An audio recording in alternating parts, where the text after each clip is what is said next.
It is great to be joined here with Sean Pendergast, host of Sports Radio 610's morning show, Payne and Pendergast. Sean, it's great to have you once again here. I believe this is your fourth time on the show. How's it going? Oh, good. So Manav, you've been keeping track of that. It sounds like this is my fourth time. Who is the most frequent guest on your live stream? Who's it been? Well, I do a lot of different people, but I would say, I think it's probably you, but I try and get a lot of different people across, but I Good. Okay. think Well, yours is probably the most. if anybody gets up to four, you have to promise me that you're going to get in touch with me so I can overtake them again. All right. Yeah. Okay. Good. Yeah, Good. we'll make that happen for sure. Okay. Thanks, man. I appreciate it. It's good to be back on with you, dude. We haven't talked in a while, so it's good to catch up. Yeah, definitely. I saw you at the Ravens game, I believe that was a while Hmm. back. So, um, Yep. Texans, of course, had the NFL draft recently. Thought they did pretty well. What grade would you give the Texans on this draft, addressing some key positions and getting some good players in? Yeah, I give him about a B plus on it, I think. Yeah. I it's hard to, the way, excuse me, the way the report cards work, oftentimes hard to give somebody an A if they trade out of the first round, they don't have a first round pick because Yeah. those are the players that are super impactful. That said, I thought it was a good decision to trade out of the first round when they did. It was very clear that the two players that went right in front of them at 25, they liked those guys, Donovan Jackson and Matthew Golden, not in that order. And Golden and then Jackson went right Yeah. before them. So they move out of there and pick up a couple third round picks. So I thought that was a good move. I really like the two wide receivers from Iowa State that they got, Jaden Higgins, and then Jalen Knoll especially seems to be getting a lot of love. They've been getting a lot of love for that pick and where they got him. It's really strange, Manav, on that Jalen Knoll pick. I don't think I've seen a single draft expert who said who had Jalen Knoll like outside of their top 60 or 70 player, like that Yeah. a lot of them were saying late first round I had him second round, and there he is at pick 79. They got him in the third round. So I like what they did there. I like Ursery where they got him, the offensive lineman out of Minnesota. And then, the day three picks are what they are. We'll see how those work out. The draft is made, you make or break a draft based on how you do on days 1 and 2 and finding a couple future starters there. And Nick Caserio's done a pretty good job of doing that since he became the GM with the Texans and finding guys that contribute there in that spot of the draft. I would say if there were question marks I had about the draft that's dragging it down from say a low A grade to a high B, Nick still has a penchant of just kind of, I feel like giving away some picks to move up. It's not a big deal. Like, it's not like you're giving up two firsts to move up from 58 to 48 and get Ursery or whatever. And he's obviously operating with a lot more intelligence than we are in the war room than we are on the outside as far as what other teams think of guys and whatnot, knowing that he needs to move up. But I think sometimes he gets a little overzealous with that. It's not a huge criticism, but I think there's that. And then I again, this is a 6th round pick, so who really cares? But I thought drafting a quarterback and Mertz especially, I'm not a huge Graham Mertz guy. I probably lost money on him at some point, Manav, in a bet. It's probably like I got PTSD over that. But those would be the only question marks. I thought by and large it was a draft that made a lot of sense. I know there's a couple players he picked that the experts had as day 3 guys that he took Jalen Smith at the end of day 2 and they traded into the 4th round to get Woody Marks. But those aren't things I can get incredibly worked up over. By and large, the picks that matter are the picks he made in the 2nd and 3rd rounds, and especially those top 3 guys, the 2 Iowa State receivers and the offensive linemen. And I like all those players. Yeah, I agree with that pretty much. I'd also give him, a B plus. I thought I really liked the receivers. I saw, Jaden Higgins, great pick, just pretty much like a Nico Collins that you're getting on the other side, Hmm. Christian Kirk. And I saw Higgins when he played at Iowa State. He played UH earlier this year. Was at that game. He had a good game that one. 80 Yeah. yards, had a touchdown. He definitely stood out to me in that one. Noel didn't have a game, but he's been really good this year. I really like the speed that they're getting with him. And how do you feel about the wide receiver room as a whole this year? I feel like they really addressed it, and I feel like they have the depth too now and a bunch of playmakers. Yeah, it's funny. I mean, it went from a real concern at the end of the year, right? With Yeah, Tank. I think Tank is probably going to miss most, if not all, of the upcoming season, which that sucks, but it is what it is. And then Diggs coming back. I was never super optimistic that he was going to be back, ACL or no ACL. That always felt like it was going to be a 1-year relationship. yeah, So it was Nico Collins and then a bunch of guys who had a hard time getting open. yeah, Robert Woods and Woods is a free agent, but Hutchinson and Mechie. So yeah, they aggressively addressed it. I like the pickup of Christian Kirk. That seems to be that that mode of picking up players seems to have become sort of a not a cheat code, but it's maybe a market. And inefficiency is probably not the right word, but I think you know what I'm talking about. Like the Bengals are about to cut Mixon. Here's a seventh round pick. Mm. The Jags are about to cut Christian Kirk. Here's a seventh round pick. As long as you're good taking on whatever contract they're under. And then the other one would be CJ Gardner Johnson, who they did. The Yeah. Eagles are about to cut him. They give up Kenyon Green. They flip flop a couple day 3 picks. I think that's become a nice little kind of aspect out there in the market that Nick Caserio has been able to capitalize on. So I'm pretty. It's a competitive room. I mean, I think obviously Nico Collins and Christian Kirk are locks to make the team, as are the 2 receivers they took on Yeah. day 2 of the draft, the 2 Iowa State kids. The battle for the 5th and 6th, I think it'll go with 6 receivers probably out of camp, especially if Noel can return kicks. They took 7 into the season last year, but it was because Steven Sims was on the team returning kicks. So if Noel can be a punt returner, and maybe if Dameon Pierce is still on the team returning kicks, I think they probably keep 6 receivers. So the competition for those last 2 spots with Hutchinson and Mechie and a couple of the guys they brought in, Justin Watson from Kansas City, Mm. Braxton Berrios that they brought Yeah. in, who also has the ability to return kicks. He was an all-pro returner at one point. It's a really interesting room. It's not going to go into next year or this coming year with the same amount of buzz that last year's room did. I mean, you read the same articles I do, Manav. You're up to speed on all this stuff. All the power rankings for different position groups.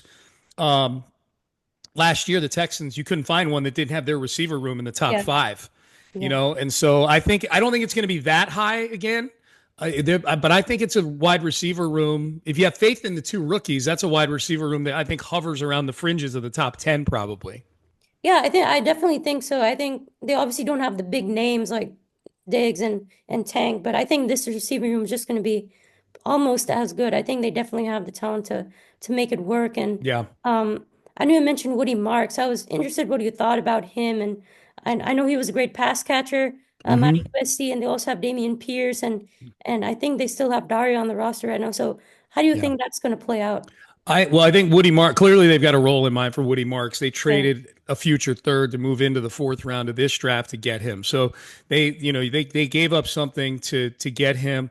You could see the draft room after they took Woody Marks. They showed the draft room, at least on the feed we were watching on. I was doing day 3 of the draft okay. on Texans radio, so we had the monitor on down there in the studio where we do the draft coverage from, and they showed the Texans war room and the reaction to them getting Woody Marks, and it was a very jubilant room. It was for a 4th round pick. Yeah.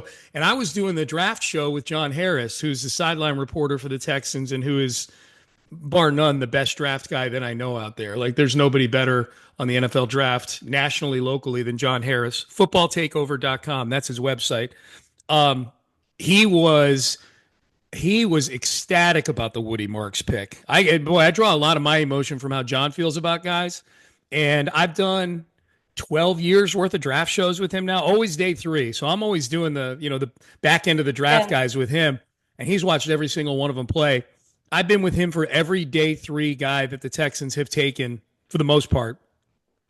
And that's the strongest reaction I'd ever seen from him, from a player drafted in rounds 4 through 7 there. So he really liked him.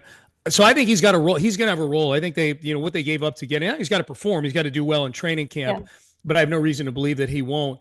I think Dameon Pierce is probably still on the team, and he plays out his contract, and then he hits free agency, I would imagine. Okay. And Dare is still on the team. Dare counts as a running back in that's what his label is on the roster, but he's more on the team, I think, to play on special teams, emergency kicker Okay. like we saw a couple Yeah, years the ago. kicker. And they're going to have a fullback this year, too. We got to keep that in mind. It'll probably be Jacob Johnson, who they picked up in the offseason, used to be with the Patriots when Nick Caley was with the Patriots. So there's a little bit of history there. So, and then obviously Joe Mixon.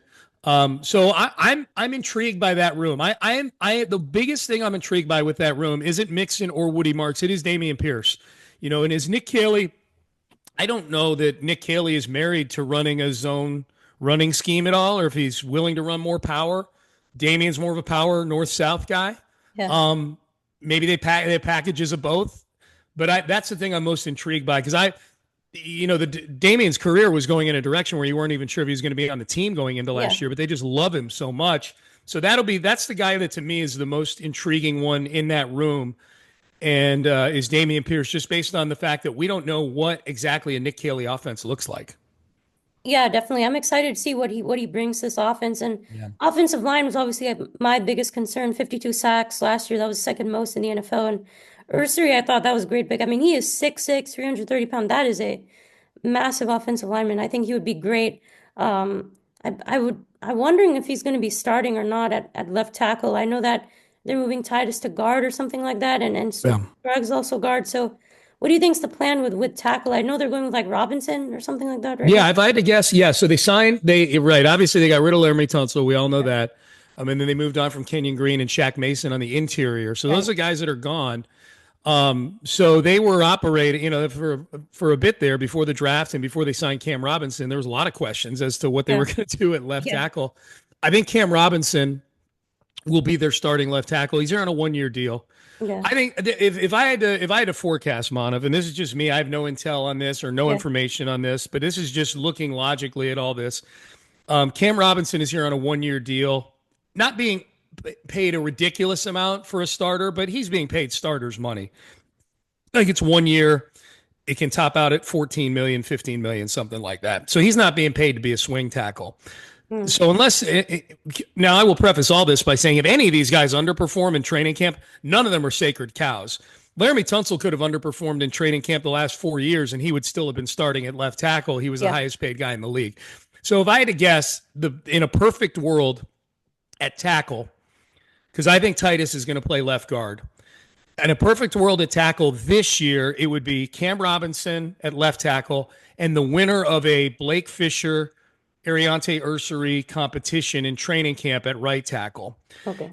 And then the next year in 2026, I think in a perfect world, they would like Fisher and Ursary to be their two tackles. I think they'd like one of them to be able to bump over to left tackle. And those are your two guys. And then you've got Fisher with 2 more years left on his rookie deal. And you got Ursary with 3 years left on his rookie deal. And you got 2 young tackles that you probably end up signing at least one of them to a second contract if they're good enough. Mm-hmm. And then you move from there. But as far as 2025 goes, if I had to guess, I would say Cam Robinson, left tackle, Titus Howard, left guard. If I had to pick between Scruggs and Patterson to be center, I would probably say Patterson just because Patterson kind of beat him out last year. Right. Scruggs is the higher drafted player. He was a 2nd-round pick. Jared Patterson was a 6th-round pick, but I think Patterson feels like he's been kind of a better fit there. And then right guard, boy, who knows? Spin the wheel. They got Laken Tomlinson they signed. They've got Ed Ingram from Minnesota who they traded for. The leftover from whoever, Scruggs and Patterson could be in the mix to play guard. And then I think the winner of a camp competition between Fisher and Ursary. And if I had to pick, I'd pick Fisher just based on experience. Experience and the fact that he's now been in an NFL weight room for an offseason. Blake Fisher's issue last year, other than inexperience, was his frame. Got a big frame, but it hadn't been totally built out yet. So he's one of those guys, Manav, that when we're at training camp this year, I'm hoping that we look at him and go, okay, that's a guy whose body changed this offseason. Will Anderson was that guy last year. Yeah. Will Anderson showed up at training camp in like a white, like tank top, like a tank top T-shirt, like you see these hillbillies in their trailer up in Tennessee wearing. He showed up at the first press conference like, okay, that looks like a grown ass man with Will Anderson's head screwed onto the top of it. You know what I mean? Like he looked like he put on a good 20 pounds or so of muscle. He was already a big dude, obviously. Yeah. But that's who I'm hoping for this year. The Will Anderson training camp body change award. We're going to create a mythical award right now, Manav. The Will Anderson body type change award. My hope is that the winner is Blake Fisher this summer. Yeah, that would be great. That would be a great build up for the offensive line. And Yeah. what are your thoughts about CJ? I know there are a lot of thoughts about the year that he had, whether he was off or certainly the interceptions were up. I do believe he was a little bit hesitant. A lot of talk of whether that was the scheme or not, but now whole new offensive coordinator. I know he's going to be working. So what are your thoughts on how he's going to be doing? Well, I like the fact that it sounds like, because we've heard from CJ. CJ did the press conference a couple weeks ago when they came back for weight training and whatnot. And it sounds like he's going to get a lot more control at the line of scrimmage than he had under Bobby Slowick. It sounds like they're going to let CJ kind of steer the ship at the line of scrimmage. Whereas, with Bobby was the one who had more control than CJ. I mean, obviously Nick Caley is going to be pushing the buttons and calling the Yeah. plays, but CJ is going to be given a lot more freedom if he sees something that the defense is doing to check into something else. So I think that's good. There are certain quarterbacks I wouldn't feel great about that with. CJ's not one of them. I think CJ puts in the time. He puts in the film study. I trust him that he's going to be making the right decisions when he steps up to the line of scrimmage. So I think that will, if nothing else, that's going to make for a happier CJ Stroud. Yeah. I think he's desired that level of control. So that's number one. I think number two, I am, as far as like the criticism levied at CJ Stroud for last year, I think you've got some people at one far end of the spectrum are like, oh, that's it. The rookie year, it was Yeah. fluky, and this is a step backwards, and this is who he's going to be, and the league's figured him out. I think that's BS. Yeah. I think the issues on the offensive line, I think the issues with injuries to his wide receivers, specifically Diggs more than anything. I think Diggs had become a huge security blanket for CJ in those 8 games that he played.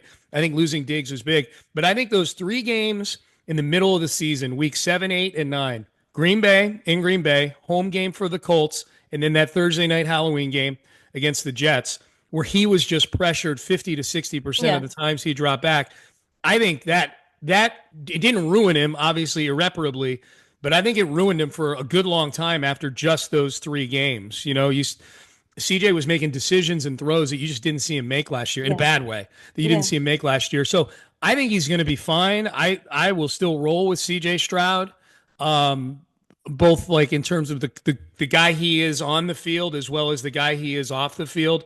I just think the world of him. So so I'm cool. Like I am, and the third thing is that he's been invisible this offseason. You know what I mean? Other than that press conference, right? Like we were at the Super Bowl in Vegas 2 years ago, right after CJ's rookie year was over, and you couldn't turn you couldn't turn without seeing CJ Stroud doing an interview or a podcast somewhere. Mm-hmm. This year, other than Travis Scott's softball game and the press conference that he did a week or two ago when activity started, he's been invisible this whole lot, and missing the first free throw against the Rockets game the other night for charity. Those are the only times we've really seen him publicly, which I think is good. I'm guessing this is pure guess, but I'm guessing there were conversations had behind the scenes probably about how to go about your offseason, maybe in a more subdued, focused kind of way. Not that CJ lacks focus, but anytime you're doing things that aren't football, by definition, you are. Maybe it's a little bit, but you're taking your focus away from football. I feel like he's probably been the appropriate amount of football and other stuff this offseason. I'm just glad we haven't had to watch it play out. I'm glad he's been invisible this offseason. Yeah, that's a great point. And I think I saw him at the Clippers game or something. He was wearing an Astros hat. That was cool to see him there. Oh, out in LA. Yeah. The other day. Yep. I did see that. Yep.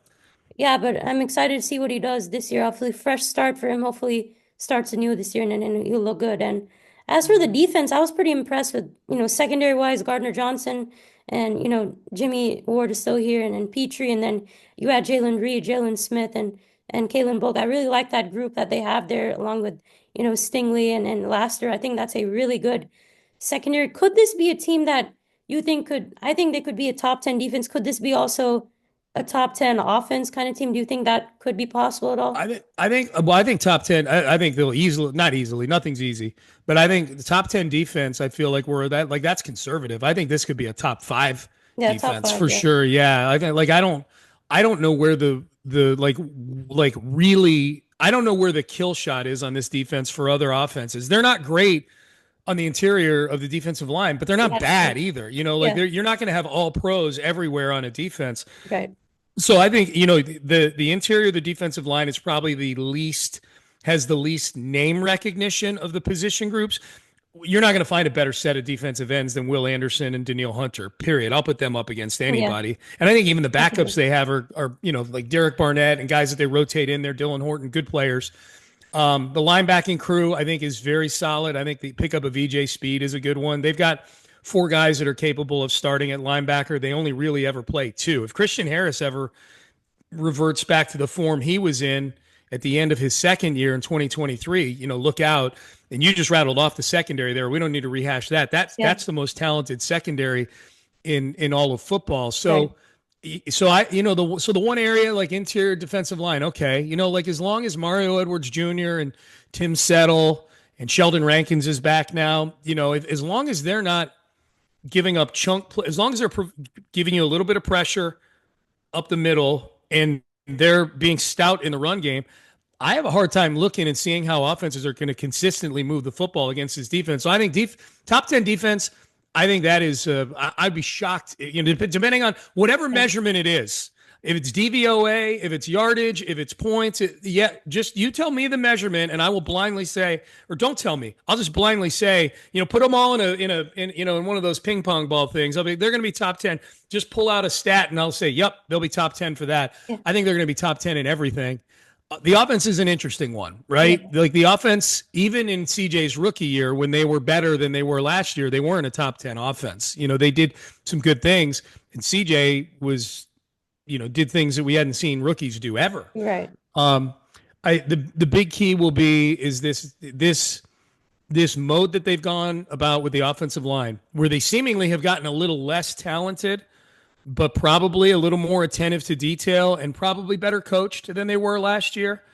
This is if you're betting on them being a top 10 offense, you are not betting on CJ Stroud. You are not betting on Nico Collins. You are not betting on Joe Mixon. You are betting on Nick Caley and Cole Popovich. That's your bet. Cole Popovich, the new offensive line coach, who was promoted from assistant offensive line coach. So that's your bet. If you think that they're going to be a top 10 offense, then you're betting on those two guys. And to a degree, some of the guys they brought in, the two receivers they brought in the draft and whatnot, to a degree. But the caliber of this offense will be decided by what the difference is in coaching and play calling from last year to this year.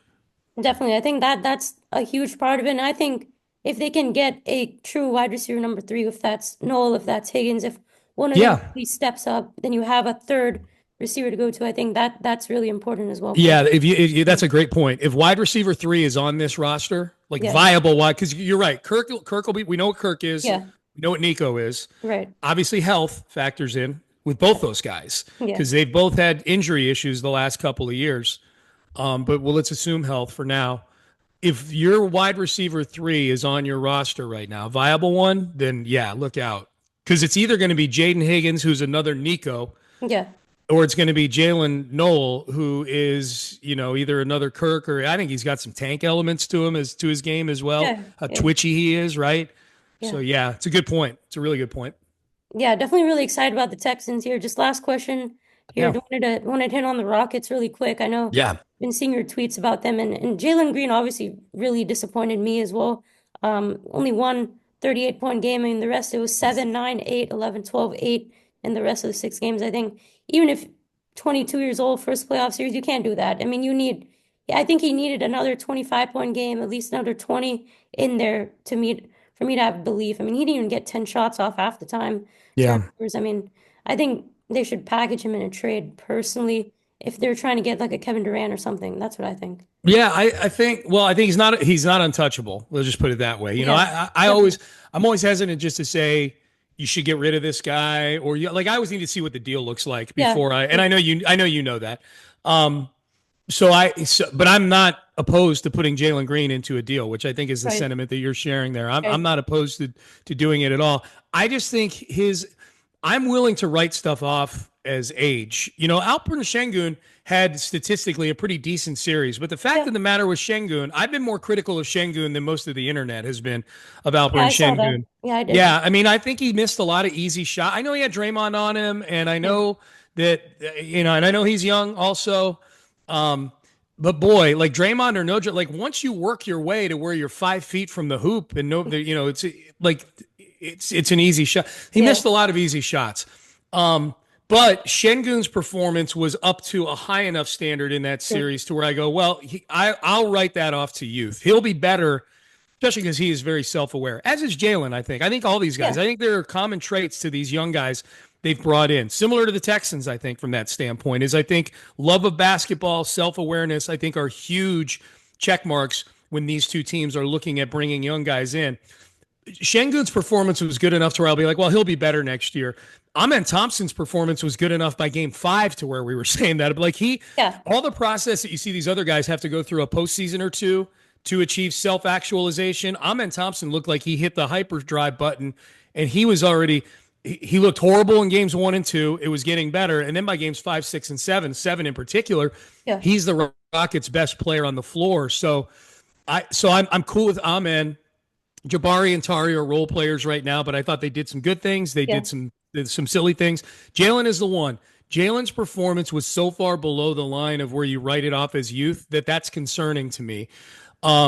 So I'm not clamoring for fireworks this offseason with the Rockets. I'm really not. I just love the position that they're in, that they've Yeah. got all these options available to them. And I think that's, you see a lot of people too, Manav, that they draw comparisons of Jalen Green to young Kobe when he was shooting air balls against the Jazz in his rookie year in the playoffs.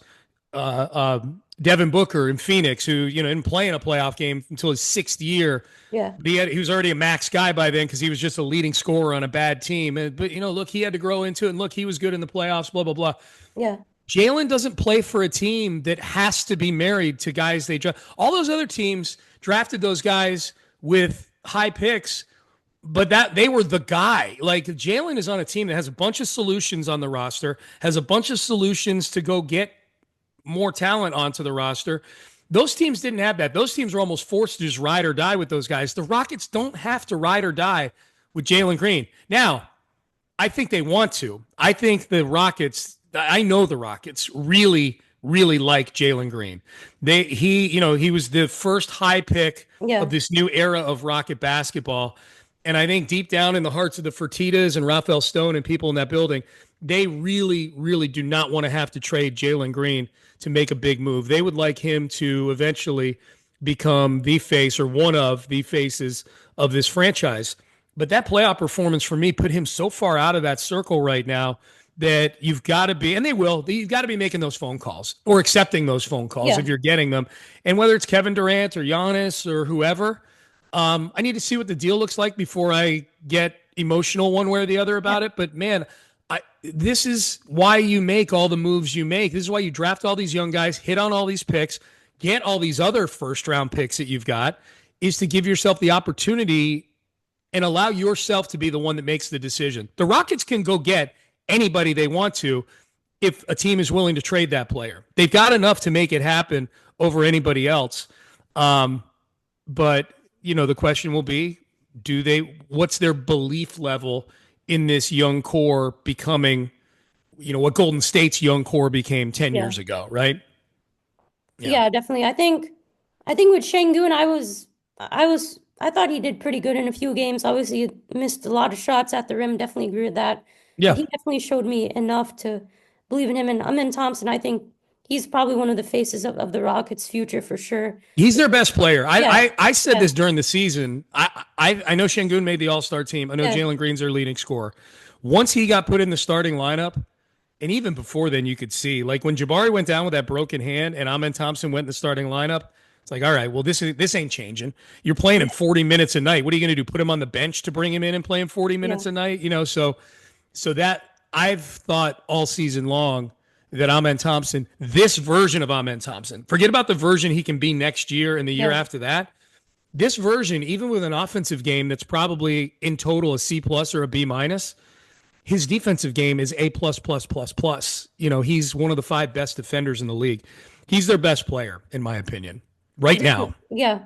Yeah, I definitely think so. I mean, if he starts developing a 3-point shot, even just getting a jump shot, I mean, it is crazy how good he will be. I mean, already. Dude, an elbow jumper, if he gets a mid-range jump shot and he can knock down corner threes, that kind of thing, like he doesn't need to be a sniper, but if they're going to leave him open, if he can knock down those shots, he's got a chance to be all NBA, Yeah, definitely. I think he started knocking down his free throws too. I was pretty impressed. I thought he did. He got better as the series went on. You're absolutely right. He really did. I mean, after game 4 onwards, he really started to attack, be aggressive. Really like what I saw from him. I think him and Şengün, those two are untouchable for me. And I think they also have someone in Reed Shepherd they're pretty excited about. So hopefully they like him too. They like him. They like him a lot. And you're right. Yeah. And he does something at an elite level and it's shoot. And this is Yeah, something that's something this team needs. There's reasons he's not definitely. on the floor.